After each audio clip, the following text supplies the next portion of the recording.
Hey guys, welcome to the Streams of Income radio show. I'm your host, Ryan Rieger. Excited to talk with my friend, buddy, financial advisor, Mark Willis. It's a topic, guys, that everybody has an opinion on. Everybody cares about money, and it's a big one. And this is actually one, Mark, that this episode is something that is even broader than my typical person who's wanting to start a business or is in business. So this literally affects anyone, guys. So listen in. This is going to be a really good one. We're going to talk about some really neat strategies, things that Melaine and I have used in our business and our personal lives that have really helped us out. And I've only known Mark just, maybe a couple years now.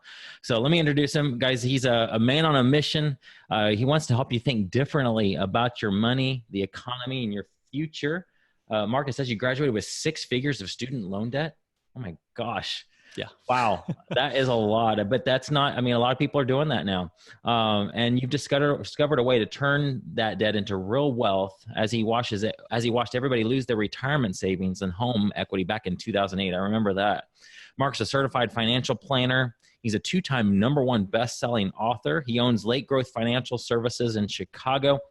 Over the years, he's helped hundreds of clients take back control of their financial future, build their businesses with proven tax-efficient financial solutions. He actually has a podcast I've been on. It's called Not Your Average Financial Podcast. Guys, go check that out, where he shares some of his strategies for investing in real estate, paying for college without going broke. That's a big one. And creating an income in retirement that you won't outlive. So, Mark, thanks for being on with me, man. I appreciate it. Oh, my pleasure. Yeah, I love being on.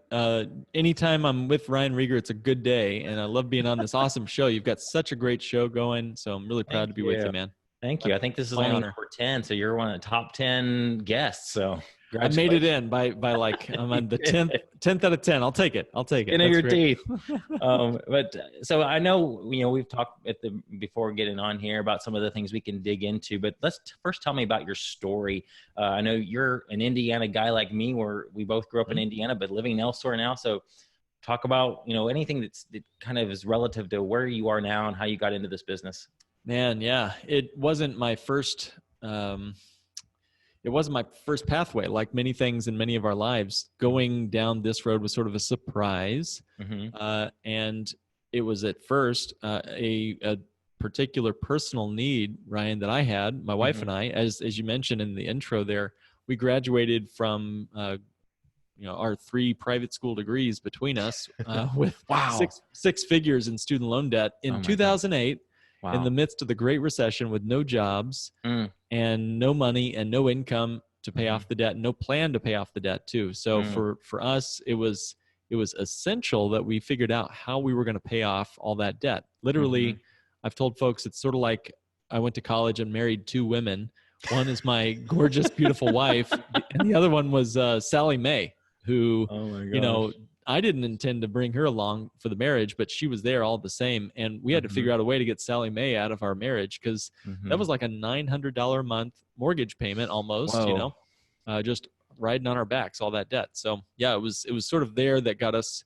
I mean, you can imagine that would get anybody pretty interested in personal finance for our own sake. But then it got even more interesting. I was working for a CPA, just helping out with paying the bills for myself and everything. And we were working with the CPA, and I was overhearing her call her clients in the midst of the Great Recession, saying, "Hey, Mr. Client, Mrs. Client, I'm sorry. I know you're 62 years old. I know you wanted to retire, but unfortunately, I just lost you half your life savings." Oh my gosh. And that was the light bulb moment for me, that Wall Street wasn't all it was cracked up to be, that there was something amiss, something was, broken in the system. It was a big house of cards. And I didn't see myself wanting to put my own money into something that would vaporize over the next 40 years. And more importantly, if I was going to serve my clients with financial strategies, not to do all of our eggs in the Wall Street basket. Yeah, man. So Mark, that's probably why we go to Walmart and you see folks who should be hanging out with their grandkids, and they're welcoming us into Walmart. They're the ones helping us with self-checkouts, because those are the folks that unfortunately lost their savings. Yeah. Oh my gosh. Yeah. It matters. It matters tremendously. In fact, I heard someone say that they're getting rid of the greeter position at Walmart. So I don't know what they're going to do now. I mean, I don't want my financial future to be dependent on things that I have no control over. You know, if someone sneezes the wrong way on Wall Street, that shouldn't impact your bottom line. Yeah. Your ability to take your kids or grandkids on a vacation. So, man, gosh. And so guys, if you're in that position, you know, lost a lot of your life savings, just know that a lot of the stuff we talk about on this podcast, on this radio show, in my book, Streams of Income, is totally applicable to you. There's people actually just, Mark, somebody asked me the other day, and you know, these folks, they were retired and said, could I, he was asking about his parents. He said, could my parents do this? They're older. I don't know how old his parents were, but he's close to my age. So I'm assuming my parents just turned 70 last year. And guys, the strategies we talk about on this podcast are things that you can do at any age. That's right. Now this podcast is a little bit, this episode with Mark's not about how to sell on Amazon, but it does affect you if you sell on Amazon, because this is a really cool, neat strategy that you can use to finance your business without having to borrow money from Amazon or a bank. So we'll get into that. But just know, guys, if you're in that position and you were hit with that, you got a call like that back in 2008, we're here to help. And so you can get my book, Streams of Income, for free. Just go to streamsofincomeradio.com. And Mark, we'll talk about your stuff too, and where that people can find you and the books that you've written. One with my buddy, Danny Stock, how to be an Amazon legend and fire your banker. So we can talk about that as well. But I know this is the folks that are listening to this. Typically they're entrepreneurs wanting to start a business or have started a business. But again, like I said at the intro, the things you're going to be talking about to help an entrepreneur will help literally everybody. You can usually help about anybody. And so talk about just this, if you're an entrepreneur and you need financing, what are some of the options that people have out there, and how is what I have done with you different? Man, yeah. Well, so first, you're pointing to an important idea about any business, whether you're selling widgets or you own a grocery store or you have an online business or you're a services business. We all need access to capital. Big sources of capital is like oxygen for the business. Without cash, without capital, it's very unlikely that your business will survive. And so what are our options when we need access to cash? There's only a few places to go. You can go to your own savings account and similar places, tap home equity, get a 401k loan, get credit cards out, unfortunately, for too many business owners, or go to a bank and ask for a line of credit, some sort of business line of credit. Most of those options, except for your savings, I guess, rely on other people, a bank, to give you the privilege of going into debt to them. And there's a really cool old quote by Mark Twain who said, "A banker is a fellow who will lend you his umbrella when the sun is shining, but wants the umbrella back as soon as it starts to rain."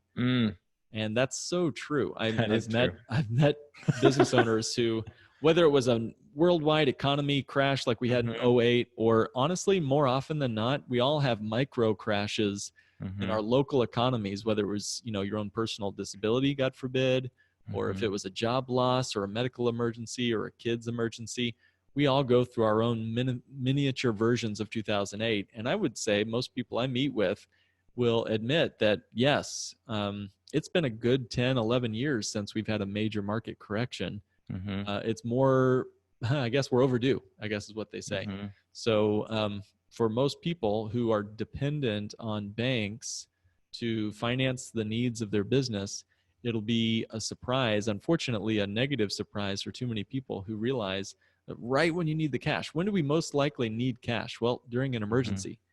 When are banks least likely to lend us money? An emergency. Yeah. Oh, and when are we least likely able to get out of our business or sell it at a fair price? An emergency. Right. Yeah. So, we're in this kind of trap where we get all this money when we don't need it, and then the banks take it away when we need it the most. That's the whole concept of banking. They're not in the business of taking the risk with us as business owners. They're in the business of making as much on our business as legally possible. So this is a topic, it's self-banking. You're able to borrow money from yourself. Yeah. Really cool. And guys, we're going to dig into that here. We got 3 more episodes with Mark, and this one's wrapping up here.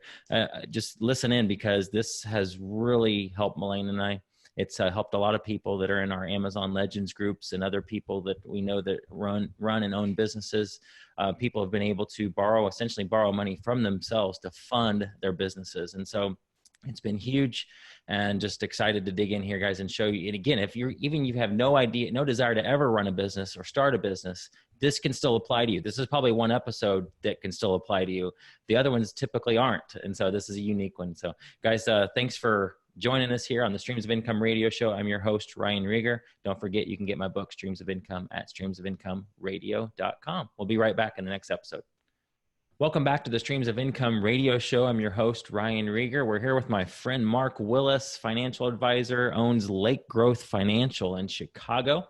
He's a Hoosier like me, but now lives in Chicago. I'm here in Dallas. And so we got that in common. We actually grew up, I guess you were 20 minutes away from where I live. So it's awesome. Very cool. But guys, we're talking with him about it's just some unique strategies that have really helped people in my audience, my friends, my family, be able to essentially borrow money from themselves, just go a unique route. So even if you're not a business owner, even if you have no desire to run a business, ever start a business or anything, this episode will still apply to you. But let's just kind of go a little bit more from a higher viewpoint, talk about just with typical retirement savings, what people normally do. Why is that? I won't have to get into why 08 happened, but, just why typical financial planning has failed people, and, how we can avoid that. Oh, man. Wow. It was a surprise. It was a rabbit hole. Be careful with this question, Ryan, and anyone asking it, because it is like Alice tumbling down the rabbit hole. You will find out so much. So many things. So, I'll boil it down as quick as I can for our listeners today. But guys, if you are employed at a day job, you typically are going to be handed a 401k or something similar to it. It's going to typically be investing in the stock market or something similar to it, index funds, target date funds, and so forth. Why is that? Well, there's a long history as to why, but I'd like to say that we have kind of woken up in the middle of a movie that we don't necessarily know the beginning of. Almost like if you walk into a theater half an hour, 45 minutes into the story, you have no clue who the characters are, why they're chasing each other, whatever. So let's zoom way out and just sort of ask, what do you want your money to do for you? I feel like that's a key question that too many people never stop to ask because we're pretty busy folks. The biggest problems I see with many of the clients that I work with are threefold. One, we're chasing the Joneses. We're trying to keep up with them. So lifestyle is creeping up. We've got more expensive smartphones, bigger and bigger McMansions, but our incomes hasn't kept up with our lifestyle, right? Our incomes, nominally speaking, with inflation hasn't really gone up in decades. And so to keep up with the Joneses, we've gone further and further into debt. On the average, according to the Department of Commerce Bureau, the average American, on the average, is spending 35% of their income just to service their debt. Oh my gosh. Which is bonkers if you think about that. If time is money, Ryan, that's a third of your day gone to just being a slave to the banks, mortgages, credit cards. And even in our low interest rate environment we're in right now, it's not the rate of your debt, not the 4% mortgage, not the 5% credit card. It's the volume that really wipes us out. Volume of debt, not so much the rate of the credit cards or whatnot. It's the volume. How much of our income is getting thrown toward these monsters, the debts? Finally, because we're in such deep debt, we're unable to save anything. And so what we typically end up doing, and this is what I hear a lot of folks say to me in not so many words, Ryan, hey, Mark, I just can't save like I want to save. Yeah. So I'm going to have to throw more on the blackjack table, basically. I'm going to have to put more risk out there, right? Just to keep up with what I need to have for retirement. So most retirement strategies like the 401k, the IRA, we could keep going, right? The SEP, the simple other things like it, they're all built around the Wall Street model. So let's talk about the Wall Street model. Let's talk about how most financial planners are going to retire before you do because of this model. And then let's talk about some alternatives to that may even help you thrive and survive the next market correction, Mm-hmm. whether you're a business owner or not. So yeah, let's do it. all right, right on. So the four biggest problems I see with retirement plans, number one, there's no guarantees, no predictability, no guarantees. Mm-hmm. Traditional retirement plans are based on things you can't control, like what your investments are going to be worth. I have no control over that, even Mm-hmm. as a certified financial planner professional. Mm-hmm. No individual knows the future. Right. My crystal ball hasn't been shipped by Amazon just yet. So we're working on that one. Yeah, That'll be right a private on. label product. Hey, dude, that'd be so private. I would love to chat with you about that. That'd be awesome. So the second thing I have no control over is how long I'm going to live. I don't know how long my money needs to last in retirement. Yeah. So that's an impossible formula to solve. And then third, Mm-hmm. what are tax rates going to be in my retirement over the next 30, 40, 50 years? Yeah. I just don't know. If I don't know those answers, then there's no way I can absolutely have a plan, right? It's gambling. It's just, let's be clear about what it is. It's just gambling. Yeah. So the first problem is that there's no guarantees, no predictability in our quote retirement plans like 401ks. Man. You know, in fact, the average Wall Street game is to tell you how much you should take out of your 401k. This is what they used to call the 4% rule. So for most people who have a 401k, your investment advisor will typically tell you to take 4% of your nest egg out of your 401k. Now they've actually revised that down to only 2.8%. You know, so let's say 3% of our 401k. So what does that mean? Well, Ryan, it means if I have $1 million in my 401k, $1 million bucks, that means I can safely take 30 grand a year out of my 401k without running out of money over my retirement years. That's the millionaire lifestyle. Yeah. Today, Wow. you know? And that's a taxable dollar amount. So 30 grand will look suspiciously like 22,000 bucks Right. after taxes are taken out, right? Which is not very much money. Yeah, come on. I mean, what's 22 grand going to buy us, right? So that's the first problem, is that there's no guarantees. And even that only leaves us a 1 in 10 shot that we might still run out of money in our retirement years, even if we do that nominal withdrawal rate. So what does this mean? It means Wall Street is a terribly inefficient way to live on passive income, right?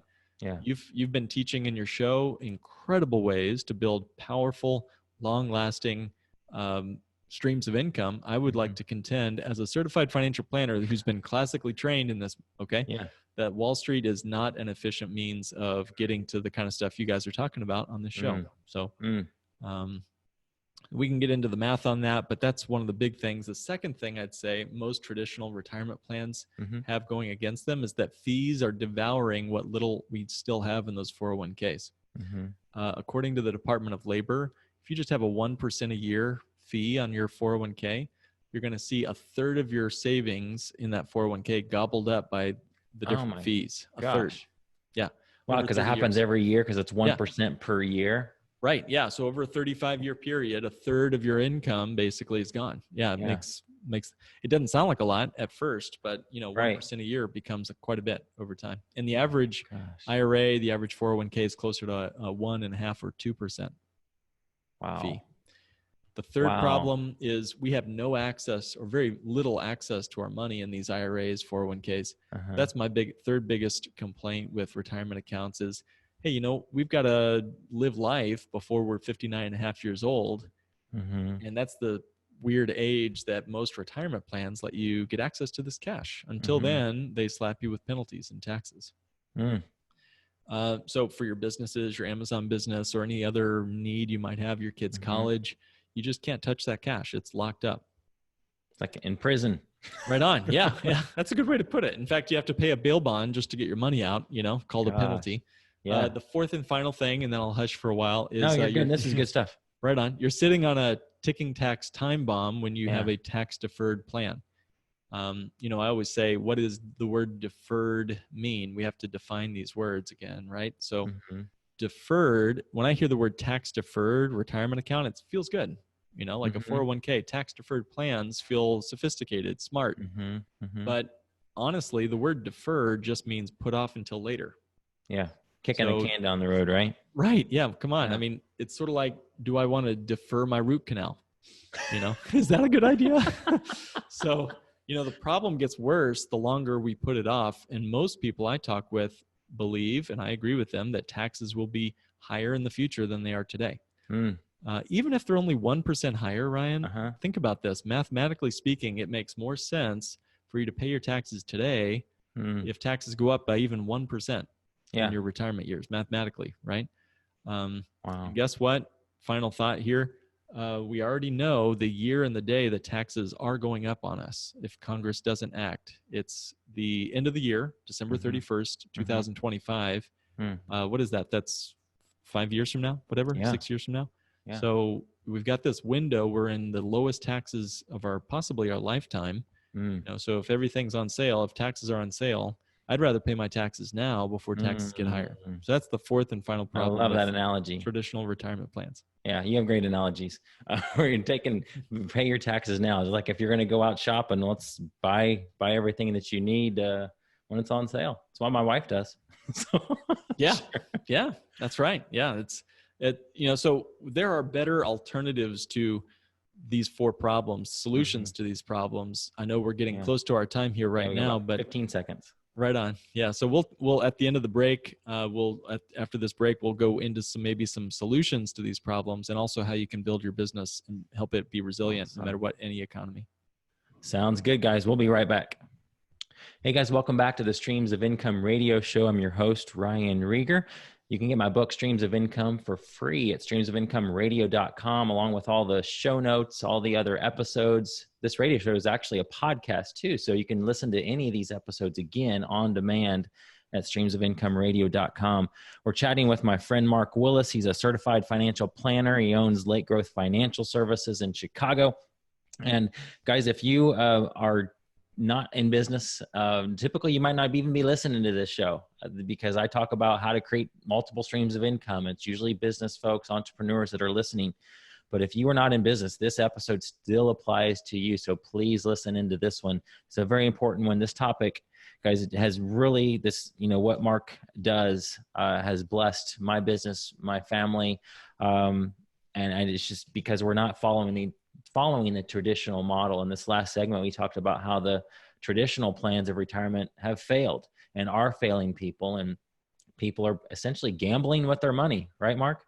Just throwing it on the blackjack table, hoping it goes well. And as you guys know, some of you, unfortunately, in 2008, it didn't go so well. And now, you're struggling, and that bothers me. And so I'm hoping that what we talk about throughout this whole show, every episode, that you can build a business to build that back up. But this is what Mark's going to be talking about is super key and can help you. So Mark, let's go back into, we talked the last segment about why it's failed. So what's an alternative that people can do that, will be a lot safer? Yeah. You're right. I mean, again, it starts with the mindset. It starts with, what do I want my money to do for me? And, on a radio show, we just can't answer that question for each person listening, but you could, take a moment. Each person listening can just check in with themselves. Hey, what sort of, if I was Pope of money for a day, if I could just wave a magic wand and create my own perfect financial vehicle to do whatever I needed my money to do for me, what would I want it to do? And this is a great question, not just for business owners, but for anybody who deals in the world of money, which is like last time I checked, most of us. I think everybody does. Yeah. I mean, even Jesus talked more about money than he did heaven. He did, just in terms of number of verses, So that says something about the importance of thinking carefully about what your money does. I believe that you are impacted. All of us are impacted spiritually, physically, emotionally, relationally, when our money is in different buckets. If it's in a hedge fund, I'm going to feel different than if it's in a shoebox in my home, Those things, those are two different financial vehicles, perfectly legitimate, right? But what is it I want my money to do for me? That's the question that only your listeners can answer for themselves. So, we've talked about 401ks, IRAs, kind of typical brokerage accounts, typical places you might keep cash. But for the business owner, for the family, there's maybe some better options out there. So I'll share one of them with you. But again, start with the why and then get down to the what. Right. So the studies I did as a CFP really took me across the financial universe. I mean, it felt like I was on a dog sled race across hundreds of different, dynastic trusts, real estate. I mean, the brokerage accounts, stock options. I mean, the list went on. And I was dumbfounded when I stumbled across this little known variation of whole life insurance, of all things, that gave people some really interesting strategies for their family and for their business that I feel like, if properly designed, Ryan, you can use this old-fashioned life insurance contract to give your family a lot of sanity and your business a real shot at being as competitive as it can be, no matter what the economy is doing. So we can talk a bit about that if you'd like. Yeah, well, real quick, I want to jump in. You said whole life insurance. And so before somebody just like, oh, change the dial, change it over, because I know a lot of my folks in my audience are big Dave Ramsey fans, and he talks about it and is not a big fan of it. But what you're talking about is different than what he is not a fan of. So I just want to, I can't, Mark is the expert on this and can dig into why it's different. But just before you're like, hey, I'm going to, forget this interview. This is not for me. We're not talking about the thing that Dave Ramsey does not like. Categorically different. I totally agree with Dave Ramsey all the way for a lot of reasons. I mean, he is actually correct on the old fashioned kind of life insurance he's talking about on his show. Old fashioned whole life insurance has zero cash in the policy, zero available cash value. The kind we're describing in the very first month, in the very first year, you've got significant cash right away. And why is that important? In the first year, in the first month even, you have liquid available dollars that you can use for your family, for your business. I'll tell you a quick story. Yeah. About 3 months after my wife and I started our first 2 Bank on Yourself designed whole life policies, we had to use the money in the policy to cover some expenses. So how did we do that? We hadn't died. That's great news. And we didn't have to cancel or surrender any policy. We just used the policy's cash. We already had it in 3 months after starting our policy. Dave Ramsey would tell you, and again, I agree with what he's saying on old fashioned whole life, but he would try to tell you that there's no way I could have done what I have, the transcripts, the transactions, the bank statements to prove that we did. So something is categorically different about the kind of whole life that we'll be talking about today. And we'll just be touching on it in this episode. And again, we're not recommending this carte blanche to everybody. You should do your own due diligence. But I had a mentor of mine. Actually, he was a professor in college there in Texas where I went. And he said to me, Mark, he pulled me over. When he kind of shared this idea with me, he said to me, Mark, is it possible that Dave Ramsey could be wrong about something? And you just let that question sit there in the air. And I had to admit, of course, yes, critical thinking, right? So it took me down this rabbit hole. So what is Bank on Yourself designed whole life policies in 90 seconds or less? It's a whole life policy designed for maximum massive cash accumulation, turbocharged with some specific modern riders, things that change how the policy works, so that you've got a protected, guaranteed to increase every year cash value. That's money you can access on this side of heaven. That's the first thing. It's growing guaranteed every year on a guaranteed basis. 2, it gives a passive income to you in the form of dividends. These policies have been paid dividends every single year without fail for 100 years at least. Now that's a passive stream of income if I've ever heard of it, and you can live off that. You could spend it at the grocery store if you wanted to in retirement or before retirement. 2, it does have a ability to use the money. It's not locking that money away like 401ks, and the fees on these accounts are so minimal. We're talking about fractions of a fraction of what you would have to end up covering and spending on an investment advisor with a traditional IRA or 401k. So you get to keep more of your own cash, and you get to retire before your financial advisor could. That's a good thing. That's awesome. Yeah, guys. I mean, Melanie and I just see this as almost like a savings account for us, but it's better than a tradition. From here, listen to me from the layman's perspective. Mark's the expert. I'm just the guy that I know Amazon businesses and other businesses, and so just from perfect, like I said, layman terms here. When I fund that account, it's like I'm putting money into a savings account because I have easy access to it. Usually within a few days, we can get that money out. In fact, Mark will probably remember when we first started with him, we needed some money. And so instead of taking the money, and we'll talk about how we can use this in the next, this segment and the next segment, but essentially instead of paying cash for what we needed, we opened up a policy, put the money in the policy, and almost as soon as the policy was started, pulled the money back out, paid off what we needed to pay off. And the cool thing is, and I know everybody's going to want to dig into this and see how this is even possible, that money still grows as if we never took it out to begin with. I know a lot of you guys are like, wait, hold on, back up. Yeah, that money continues to grow. So if I had 10 grand in there and I took out $8,000, it's like $10,000 is still in there earning me interest.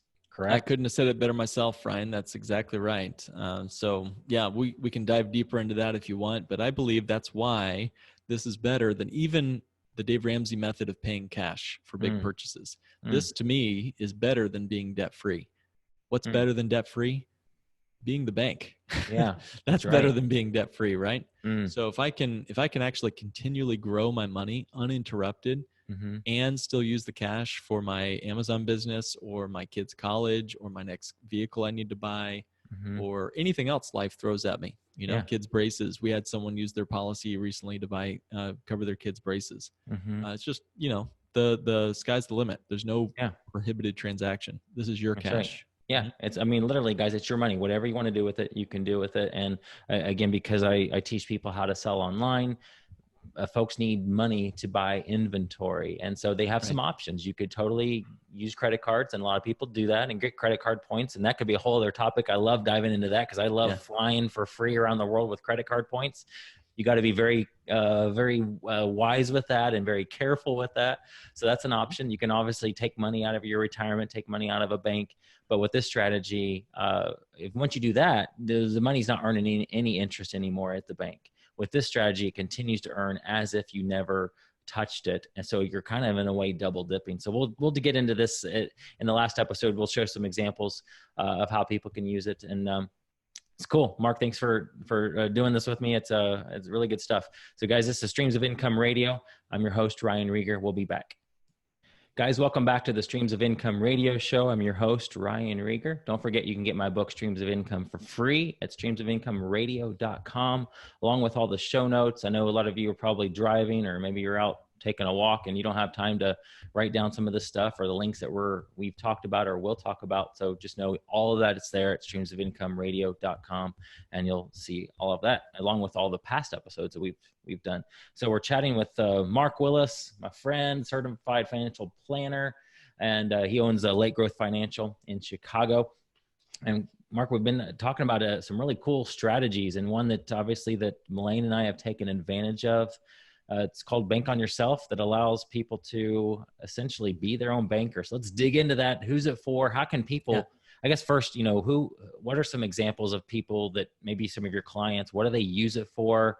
I know earlier we said it could be for anything, but let's give some examples. Sure. Yeah. The idea is we all have big capital purchases. I believe, there's an old question, what's the one thing I can do with my money such that by doing it, everything else will be easier or unnecessary?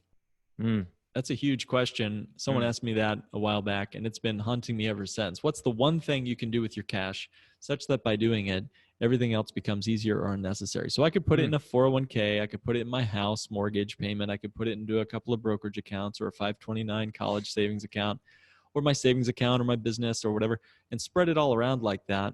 And then I've got, a bunch of different accounts, and I'm not sure what they can be used for. And I don't know that I've got the most efficient financial plan. Or you can put your money into one of these policies as one example, that then becomes a liquid pool of capital, cash, for any purpose you need in your life. For example, I currently have used my policy for a number of things. I've used it to cover some medical bills. My wife broke her ankle and we had to use the policy for that. I've used it to help with some bills for my daughter when she was born. Thank God she's all good, but we had to cover some expenses there, right? We've used it to buy several vehicles. We've used it to invest in our business. We've used it for real estate investing. Mm-hmm. I mean, the list goes on and on. Our travel to Hawaii, I'll tell you a quick story. We took a month vacation to Hawaii. We used a policy loan to go there. Uh-huh. While we were on the beaches of Hawaii, Ryan, we got a Uh-huh. letter in the mail back home saying we Uh-huh. had gotten our dividend, like we Yeah. always get, right? Yeah. The policies pay dividends, not guaranteed, but they've paid a dividend without interruption for over a century. So we Mm-hmm. got that dividend while we were on the beach, even on the dollars that we had borrowed against our policy to go on that vacation. Oh, wow. So that's like a no guilt vacation right there. Yeah. That's a rockin' fun And way to to go to Hawaii. Hawaii. Oh, Yeah, my yeah. goodness. So that was a fun way to do it. I mean, but our clients have been even more creative. You know, they've used it. I'll tell you another quick story. I had a gentleman who he wanted to refinance all of his student loans and he wanted to get a lower interest rate, but Mm-hmm. he needed a higher credit score to do that. Mm-hmm. Right? He figured out, and this is to his credit, man, he's super smart. He figured out that he needed more cash in his checking or savings account to boost his credit score another 30 points. And if he Okay. got to that higher level, he could refinance all of his student loans. So what Okay. he did was he took a loan from his policy, put all like 40 grand or something into his savings account, Uh-huh. let it sit there for 30 days, Uh-huh. bumped up his credit score, Yeah. refinanced all his student loans, and then paid back his loan in one fell swoop. Oh my gosh. That's it. That was it. And he saved himself, you know, thousands and thousands of dollars on his student loan interest payments just by doing that. I mean, that's the power of liquidity, access to the cash. Yeah. If that was all in a 401k, he could have never done that. So Mm. those are a couple of ideas, but have you come up with others or have you heard my of other gosh. strategies? Well, of course, the business one, but but it can work for anything. So let's take a car, for example. Most people, have a car. Maybe if you're in Chicago, you live downtown, you don't Yeah. need a car. You Yeah, can yeah. walk everywhere. But, let's say a $20,000 purchase, and Mark, let's say I have that money in the bank. I can go right down to the bank and wherever I bank and grab 20 grand out, walk down to the dealership and say, here's $20,000. Here's my car, totally paid off. Why should I not do that? Well, great question. So I believe that you finance everything you buy. Either you pay interest to a bank Mm-hmm.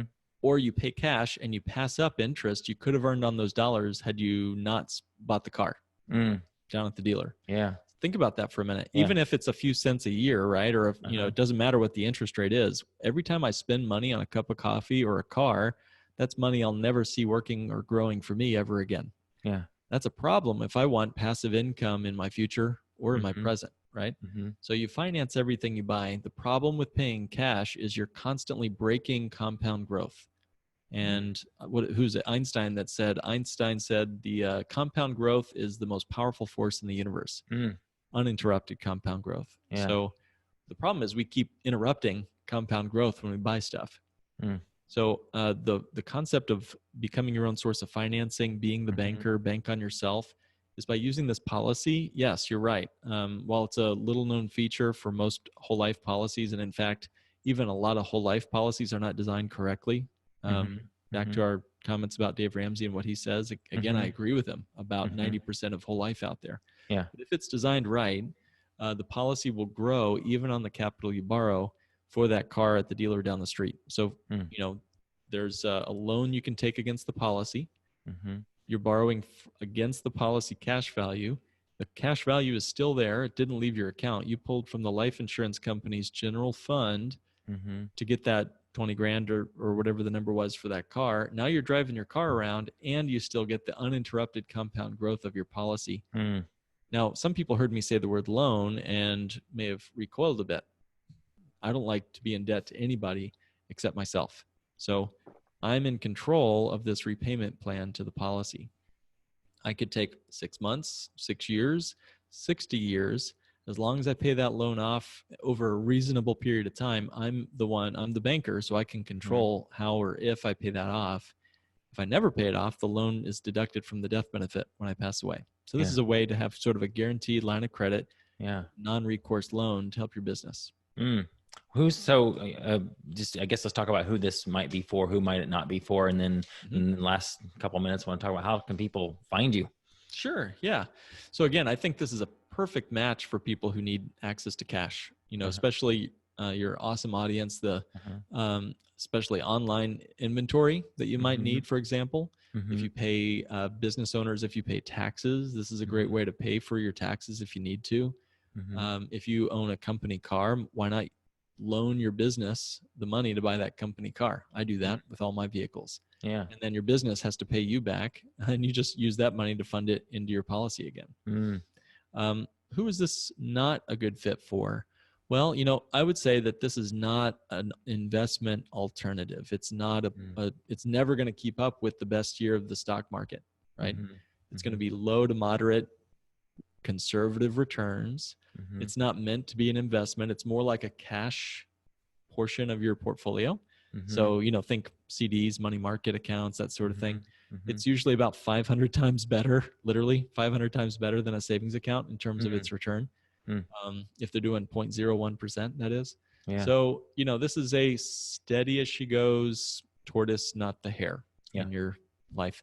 It's also not a good fit if you can't save. So I would say this is still us living within our means, putting aside something. So it's not a good fit if you can't, save the cash you need to put into this policy. So those are some folks that I typically turn away if it's just not a good fit.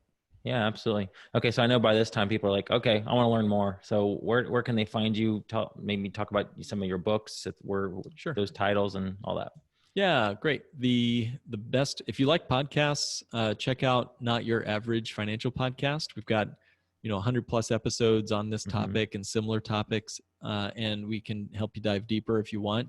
Go to solution2cashflow.com. That's solution2cashflow.com, and fill out your basic info so that me or one of my colleagues can reach out to you, and we can see if this is a good fit for you. We do a 15-minute free consultation just to see if we can answer your question quickly or whatever. We usually get back to you in about 24 hours after you fill in that form out. So give us a shout. We're all over the country, so we can work with anyone in the US or Canada if need be. Yeah. Awesome. You mentioned the book. We did co-author a book with Danny Stock, super awesome Amazon legend himself. So the book's title is How to Be an Amazon Legend and Fire Your Banker. Yep, it's a good one, guys. I've read it, and it's very helpful. So if you're selling on Amazon, this is a strategy that's helped a lot of people, and I cannot recommend it enough.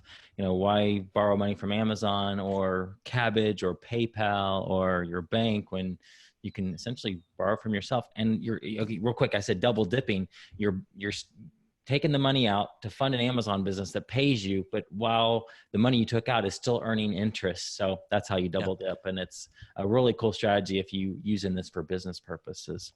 Mark, thank you so much for being on with me. It's a pleasure. My pleasure. Obviously you're teaching all of us how to think different about money. And I'm just trying to keep up with you, Ryan, with all your awesome ideas. Keep up the great work. Awesome. I'm glad to have you on here with me, guys. Again, this is Ryan Rieger with Streams of Income Radio. You can listen to all the past episodes. You can get my book for free at streamsofincomeradio.com. Guys, we'll see you in the next episode.